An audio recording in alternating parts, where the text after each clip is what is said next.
আমি আজকে বিয়ে নিয়ে কিছু বলবো। দেখুন, বিয়ে তো আমাদের দুইভাবে হয়।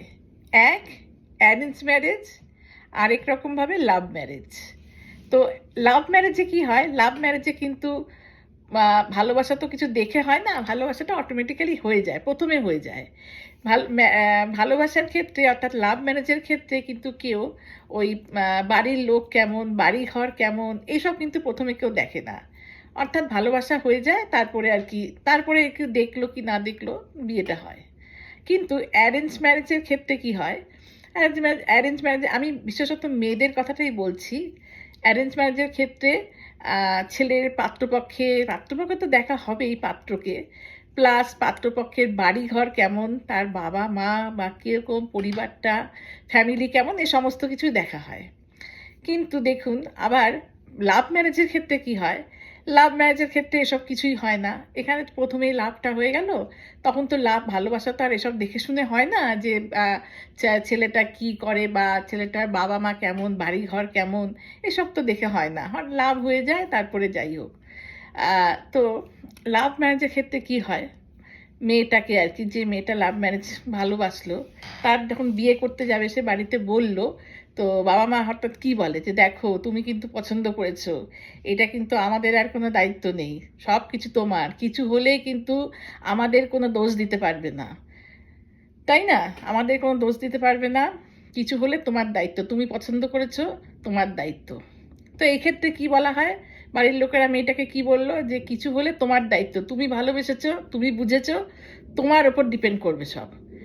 কি আবার, এটা গেল লাভ ম্যারেজের ক্ষেত্রে। আর অ্যারেঞ্জ ম্যারেজের ক্ষেত্রে কি হলো? ওই ক্ষেত্রেও তো বাড়ির লোকেরা তো মেয়েটাকে বিয়ে দিল, পাত্র, তার কি কিরকম চাকরি বাকরি বা কি কাজ করে, তার বাড়ি ঘর পরিবার পরিজন সব কিছু দেখে শুনে বিয়ে দিল। কিন্তু বাই চান্স যদি কিছু খারাপ হয়, সেক্ষেত্রে কিন্তু তখন যেমন লাভের ক্ষেত্রে বললো, বাই চান্স যদি পরে, বিয়ের পরে যদি কিছু হয় তোমার, তাহলে কিন্তু আমাদের দোষারোপ করতে পারবে না, আমরা কিন্তু জানি না, তোমার পছন্দ, তুমি বুঝবে, বিয়ে করার আগে বুঝবে, দেখো ভালো করে কি করবে। এক্ষেত্রে মেয়েটাকে এরকম বলা হলো লাভের ক্ষেত্রে, লাভ ম্যারেজের ক্ষেত্রে, যে তুমি পছন্দ করেছো, তুমি বুঝবে, তোমার যদি পরে কিছু হয় আমাদের কিন্তু বলতে পারবে না। এটা গেলে লাভের। আবার অ্যারেঞ্জ ম্যারেজের ক্ষেত্রেও কি হলো, সেখানেও কিন্তু এরকমই বলা হয়। সেখানে কি বলা হয়, প্রথমে তো সব কিছু দেখে শুনে বিয়ে দিল, তখন প্রথমে কিছু বললো না, ভালো দেখে শুনে বিয়ে টিয়ে হয়ে গেল। বিয়ের পর যদি বাই চান্স যদি হঠাৎ যদি কখনো কিছু ঘটে, কিছু হয় বা খারাপ বেরোয়, তখনও যে মেয়েটা যে এই আশায় থাকবে যে ওই তো বাবা মা দিয়েছে, বাবা মার কাছে গিয়ে বলি এরকম এরকম, তখনও কিন্তু ওই একই হয়, ওই ব্যাপারটা কিন্তু একই দাঁড়ালো। তখনও যদি বাড়িতে গিয়ে বলে যে এরকম এরকম এই এই ব্যাপার ভালো না বা কিছু, তখনও কিন্তু বলে যে আমরা তো তোমাকে দেখে শুনেই বিয়েটা দিয়েছি, সব কিছু দেখলাম কি সুন্দর, তখন ভালো ছিল, পরে এখন যদি এরকম বেরোয় আমরা কিভাবে বুঝবো, সবই তো ভালো, সব ভালো মন্দ দেখেই তো দিলাম, ভালোই তো লাগলো তখন, এখন এরকম বেরিয়েছে আমরা তো বুঝতে পারিনি না, এখন বোঝা তো যায়নি এসব কিছু। তো তুমি কি করবে মা, এটা হয়তো তোমার ভাগ্যেরই দোষ নাকি, তুমি একটু মানিয়ে নাও, একটু মানিয়ে নিয়ে চলো। তখন মেয়েটাকে তাই বলা হলো। আর লাভের ক্ষেত্রে কি বলেছিল, তুমি ভালো করে কিন্তু বুঝে নাও, আমাদের কিন্তু দোষারোপ করতে পারবে না, তুমি তুমি বিয়ে করছো, তোমার পছন্দ, সব কিছু তুমি বুঝবে, কিছু হলে কিন্তু আমরা এর দায়ী না। এটা গেল লাভের ক্ষেত্রে। অ্যারেঞ্জ ম্যারেজের ক্ষেত্রেও যখন দেখে শুনে সব বিয়েটা দিল, তারপরেও যদি কিছু হয়, তখন যদি বাড়িতে এসে বলে মেয়েটা, তখনও কিন্তু ওই একই কথা বলবে যে সব কিছু তো ভালো মন্দ দেখেই দিলাম, তখন তো কিছু বুঝতে পারিনি, সব তো ভালোই দেখলাম, এখন এরকম হলে কি হবে, তোমাকে একটু মানিয়ে গুছিয়ে নিতে হবে।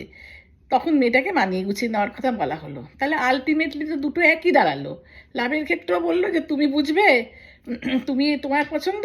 আবার অ্যারেঞ্জ ম্যারেজের ক্ষেত্রেও যদি খারাপ বেরোয় বা কিছু একটু এদিক ওদিক হয়, তখনও তো বলবে, তখনও তো ওই কথাই বলে যে তুমি, আমরা তো দেখে শুনেই দিলাম, ভালো যদি না হয়, সব কিছু তো ভালোই লাগলো, যাই হোক, তুমি তুমি একটু মানিয়ে নাও। আসলে কি, যেভাবেই বিয়েটা হোক, লাভ হোক আর অ্যারেঞ্জ ম্যারেজ হোক, ওই আলটিমেটলি একই দাঁড়ালো। কাজেই ওই কথায় আছে না, জন্ম মৃত্যু বিয়ে, এই তিন বিধাতা নিয়ে। কাজেই কপালের লিখন কেউ খণ্ডাতে পারে না, যার যেটা কপালে থাকবে তার সেটা হবেই। যার কপালে ওরকম থাকবে তার লাভ ম্যারেজ করলেও হবে, আবার অ্যারেঞ্জ ম্যারেজ করলেও হবে। আর যার ভালো থাকবে তার দুটোতেই ভালো থাকবে, যেভাবেই করুক না কেন। কাজেই ওই জন্যই কথাটা বলে যে জন্ম মৃত্যু বিয়ে তিন বিধাতা নিয়ে।